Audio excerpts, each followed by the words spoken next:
Today from the Wise News Network studios, we have a special guest, and it's Rick Walker, an icon of Cherryville. Oh. I'm going to call you icon Oh, because I've been called worse. You've been in everything in Cherryville, and we want to talk about your life and how things are going, and tell us a little bit about how you started in Cherryville. Well, first of all, I want to thank you for having me, okay? Oh, our pleasure. Well, first of all, I was born and raised here. 1954, been a long time coming. Went to school here, graduated from Cherryville High School. Not with honors, but I graduated from Cherryville High School. Then I went on to Catawba Valley up in Hickory and got my degree in automotive automotive technician. And went to work in dealerships. And I did that from actually 73 to 1980, at which time I was fed up with the stuff that was going on that I didn't agree with and having trouble sleeping over. So I told my wife, which was my fiance at the time, I says, I'm going on my own. If I make it, I make it. If I don't, I don't. Now, how did you meet your wife? Oh, this is a story. Well, I used to be kind of in the old days, what they call a street racer. And I was cruising Shoney's one night. We'd always go to Shoney's and meet, and then we'd go down to the last stoplight on Franklin there at the old Gastonia Gazette. We used the stoplight to take off. And if you remember down there at about a quarter mile down, there's a big turnaround on each side. Well, that's what we did. So I was cruising Shoney's one night with my Hemi Cuda, and I was beating the lick and going on, and I heard this car come up behind me. I looked back in my mirror, it was a GTO, and it was rushing the engine. I said, I'll show them something. So I just pulled my hand out the window, motioned them around. Here comes this little 98-pound girl in that GTO, and that's how we met. Been together ever since. I didn't know she was a racer, too. Well, she wasn't really a racer. She just liked hard cars. Oh, okay. Yeah. So that's how we met. Okay. And how long have y'all been married now? Well, let's see. What year did you get married? You're trying to get me in trouble, aren't you? Well, no, we dated for a year, and then I asked her to marry me, and then this is the embarrassing part, we were engaged for 9 years before we got married. And I often say I just got tired of driving to Gastonia to see her. So then we got married in 83, so we've been married like 41 years. Wow. Yeah. That's an accomplishment in today's world. Yes, sir. You're absolutely right. So you got fed up with the dealerships. Yes, sir. So you went in business for yourself. Yes, sir. Now, was that Rick's Automotive that you started? Well, I actually started, I had to get started. I didn't have the money to build a building, so I leased a building. The old Hack George Jr. 76 service station up beside Vicky's. And so when I very first started, I went under the name of Rick's 76 because we had to lease the building from them to get a place to start. And therefore, we had to sell gas. And I had to come up with a down payment wage and buy some land and get moved out of there and go bigger. But it took a few years. But what year did you build your new location across 83. from Pizza Hut there? Yeah, 83. 83. And you've been in business for a long time, since 83, and now you're retiring. Mm-hmm. And are you turning that business over, or you just hadn't decided yet? Hadn't really decided. I tried to offer it to people that work for me, but they didn't want the headache. And so basically, as of now, I'm just using it for storage, and I got several people wanting to lease it, so I'm going to upgrade it a little bit, do some cosmetic things and all, and then I'm going to lease it. Yeah. Well, let's go back to your family. Okay. I know you've got a daughter, so, and, and I think you might have some grandchildren now. I have two now. One's 7 and one's 12. Okay. And they keep me busy. There you go. So you do have a job. Oh, I do. We babysit. I go to ball games. I go to cheerleading. I go to, keeps me busy. Now, I'm not a grandpa yet, but will be. But it says it's great that you can give them back. You can love them, but you can always. I told my wife if I knew grandchildren were this much fun, we could have skipped children. Well, congratulations on that too. Thank you, sir. Nothing like family. Yes, sir. Now, you rented for a long time. I know you had rental properties, apartments, and y'all lived in an apartment and rented. Well, it was your own, but and then you finally built a house recently. But you lived in that apartment for how long? Oh, close to 30 years. Okay. Close to 30 years. Did you not like cutting grass, or do you just? No, I love cutting grass. I cut all my own grass at Rick's Automotive and down at Exhilaration Station and Main Street Storage. All of those, I cut the grass myself. Never hired it done. I love cutting grass. Yeah. But I just, it was just so convenient, and it was right there, right at all three of my businesses at the time, so I didn't have any problems. And Which built a new house. We had always planned to go to the country when we retired. And my wife retired long ago, and I just never did, and she finally talked me into it. Well, great. Now, other than Rick's Automotive, I know you had Exhilaration Station. Yep, we had it for a little over 20 years.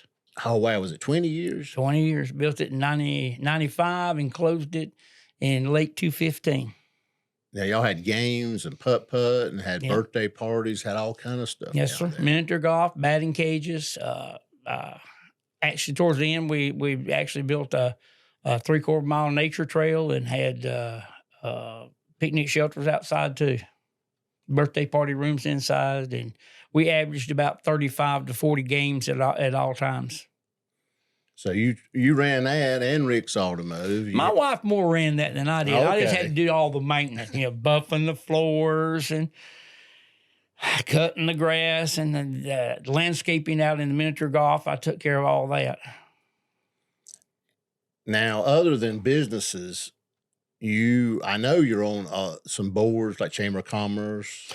I no longer am now, but I did serve for 7 years on the chamber. I was at one time I was the president. I also was vice president of an organization nobody knows anything about anymore. It's been gone so long, but it was the Cherryville Downtown Merchants Association, and we had that, and that was actually started by a gentleman named Dwayne Bradley. He ran an office supply and printing place in town, and his wife run a travel agency. So they started that, and I was actually vice president of that, and the chamber came to us and wanted us to presented the argument that we could do more together than we could fighting each other. Well, not fighting, but, competing against each other. So we kind of dissolved into the chamber, and we got a good chamber too. I want to say that. They do a good job. Yeah, the chambers now with the downtown. Right. The state run or that organization. Yeah. They continue to evolve, and they're doing a fine job in town.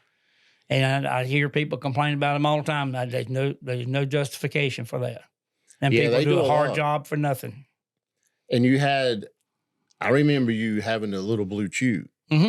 And you did that for how many years? I still do that. Are you still doing that? I've been doing that since 2000. Okay. Yeah, and I'm not going to give that up. So that's 24 my years. Okay. That's my time. So you're still doing that? Okay. Yes, sir. We do birthday parties. We do vacation Bible schools. We do about 10 different schools in December for what we call Polar Express days I come up with.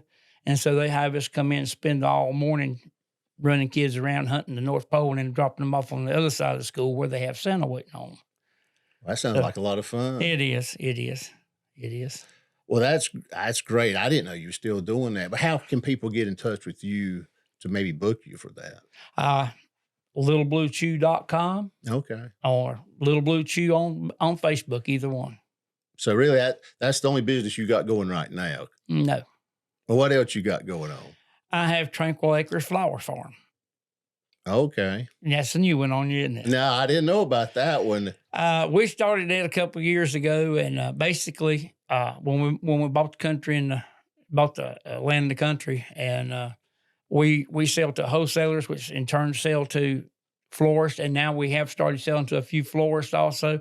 And this coming next year, we're going to have a route with probably 8-10 florists on it.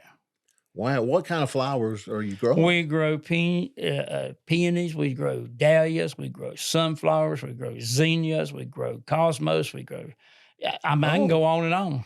I didn't know you were into that. Yeah, well, my wife was a flower, so I thought I'd set something up that she could really enjoy and do with us. So, are you letting people photo shoot, or is that? We've had several photographers ask about that, and probably next year we'll start that. Right now, there's a big thing about insurance and letting people on your farm, so we got to be very careful about that. So, gotcha. Well, I'm backing up. I know you were in the plasma cutting business. You made signs. Oh, you're still doing that? I'm in the middle of one right now. Oh, okay. An example you might see here in town was Vicki Sperling's Realty. Have you noticed the big coppery letters up on top of her building? Okay, you did those. I did all of that, and I'm right now. I'm in the process of doing the sign for the new cherry pit, and it's going to be awesome. And it's about finished. Okay, so it's a metal sign. Yes, I guess it's individual letter says the cherry pit, and it has a big cherry on the end of it. Okay. And we've done it to kind of fill the space over the door and windows on the front. Oh, I bet that's cool. Yeah. I've seen your work. It's very good. Well, thank you. I appreciate it. Yeah. Anything else you doing? Is that it? Or you probably got something. Now you did photography too. Yeah, Let's I did back up and talk about your photography. Well, I did that for quite a while. I still piddle with it. I love it. I even had my own darkroom at one time.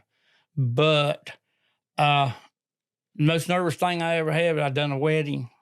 I started doing a wedding. I done the first wedding. I double shot every shot to be sure. And back then we didn't have digital when I first started that. They were just coming out. It was all on film. And I had a place in Morganton called Kelly Color. And they specialize in wedding photography and stuff like that. I wouldn't even send it to them. I wouldn't even mail it. I drove it to them. And I wouldn't let them send them back to me. I'd go up there and pick it up. I mean, if it gets lost in the mail, that's something you can't replace. That's a one-time thing. And so I was so tore up and nervous inside over that. I said, no more weddings. So I done one wedding. And then after that, I got pictures published in several publications. I actually won the Kodak photo contest they used to have at the Gaston Observer. I didn't even enter it. My wife and my mother snuck and sent some of my work in. And I knew nothing about it until I got a letter that said that I'd been chosen for the weekly winner. Then I was the monthly winner. Then I got one that said I was going to on and on and on. And actually, I went all the way to the Nationals. One of my photos did. And getting there, I got an honorable mention. But since I got honorable mention, it traveled with that photography show that they traveled. It actually went to Paris. What was the picture of? You're laughing. What? Well, you ain't gonna believe it, but it was actually a bright yellow, fuzzy caterpillar with little green hands. And I seen him crawling up a stem of a bush in my mama's yard. So I just cut the stem off, took it inside of the studio, clamped it on a stand, turned the lights on. I made pictures of it and macro pictures where you can see his little eyeballs, his little mouth, and then all these little things. He actually has fingernails. But that's what and you had to title it, so we titled it Fuzzy Wuzzy. Fuzzy Wuzzy. Yeah, and probably about 3 years after that, I wrote Kodak and asked if I could have the rights to it back, and never heard anything from them. And then one day, they delivered this big piece of a cardboard box, and it had the original print that traveled all over the world in that show. In that Kodak show, they actually sent it back to me with a letter saying that it was released to me. That's cool. And they wanted me to have the original, so that was nice of them. But yeah, going back to weddings, that's high drama, high tension. I couldn't handle it. You know, the women are on high alert, and I could only imagine just what if you lost pictures. I know it. What if you had a malfunction? That's the reason every shot I carried two cameras. Every shot had the same pictures over and over and over, just in case. Yeah. But yeah, I know you've done a lot, and you're very artistic. Other than a mechanic, which you're very good, and then you drag racing days. You had some drag racing cars that you drag raced. Yeah, because I used to see them parked there on Main Street. Yeah, yeah. Now, what kind of cars did you drag race? Mostly Mopars, or for people who don't know, that's Chrysler, Plymouth, Dodge products. But I mostly drive Plymouth Cudas and Plymouth Dusters. I got 4 Dusters at the moment. I got a Roadrunner. I got a Cuda. I got a Dodge Dart GT. My wife says I have a problem. Well, you need to save some buildings to keep all that in. Sounds like We're building a new one on the farm now. My wife thinks I have a problem. Of collecting. Yeah, of collecting cars. Yeah, I know what you're talking about. I'm bad not to throw anything away. I hate to do that. You might need it one day. And you always will the minute you throw it away. Yeah, it might be 5 years from now, it might be 10 years, but I might need that piece that I was getting ready to throw away. My secretary, Lynn, used to be on me about that. Why are you keeping that? I said, and then every once in a while I'd say, hey, you remember this right here? You told me I should throw it away? I got it sold right now. Back in business, what did you like the most about being in business? Just helping people. Helping people. And just overcoming problems. That's what I've always, I strived. I wanted to, that's when I first became a mechanic. That's all I wanted to do was just troubleshoot. I wanted to learn why, not how to replace parts. Anybody can do that. You want to learn how it actually functions so you know and can figure out what's causing this particular problem. Well, today, a lot of mechanics are just parts changers. They'll keep changing parts till the light goes off. Absolutely. And that's not the way to do it. No, sir. No, sir. But everything's gone computerized too now. Yes, sir. And people think that you just plug that computer in, it tells you what's wrong with that car. It doesn't happen that way.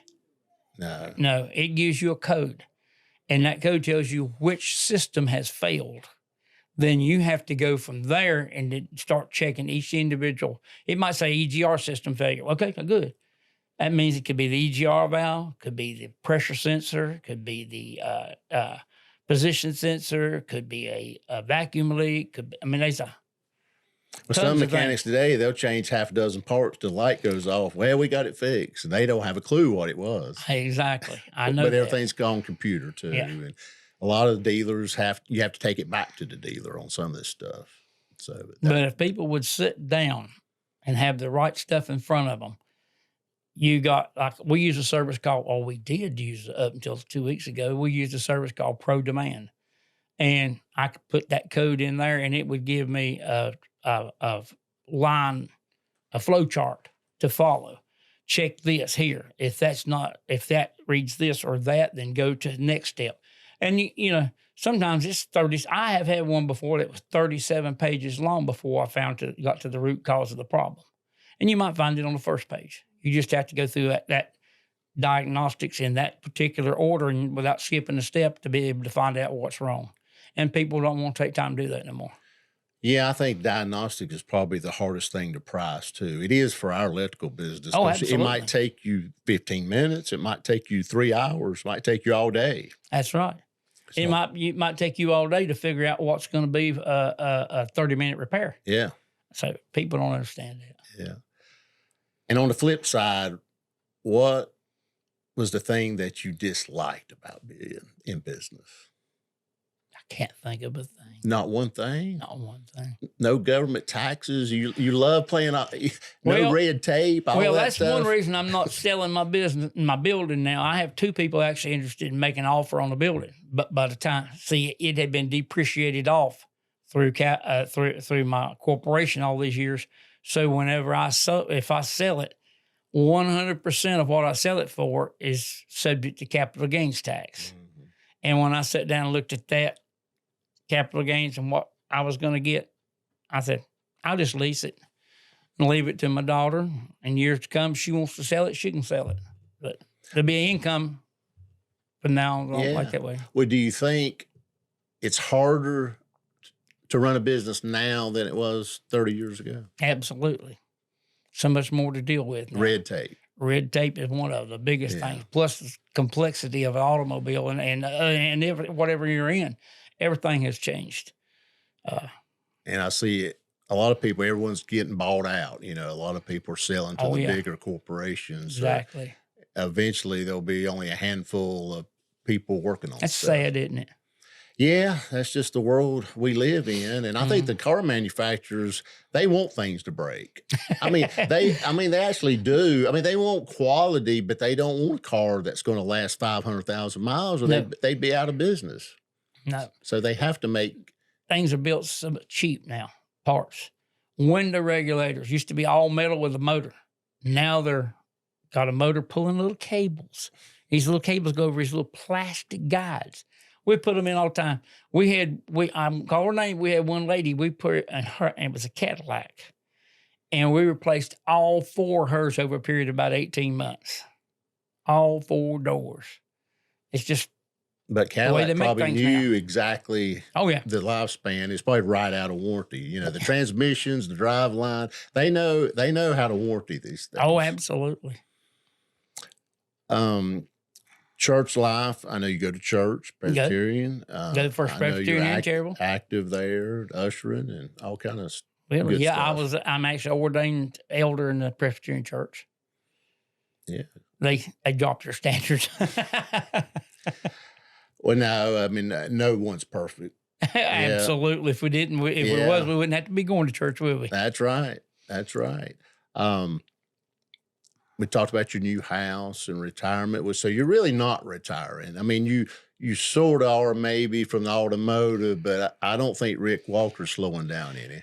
Can't. I'm only 70. Yeah, that's young in today's world. In today's world, that's young. I'm 70 and outwork a lot of 24 and 25-year-olds because some of these people out there today in today's workplace, they'll spend more time and effort trying to figure out how not to do something than they would have done it. You know, they would have put out if they'd have just done it. Yeah, 40 hours has been knocked down to about a 30-hour work week. When I started, went in business for myself, I worked 7 days a week a lot of times, and a lot of times 10, 12-hour, 14-hour days. One time I actually worked from Friday morning to Sunday night without going home. Wow.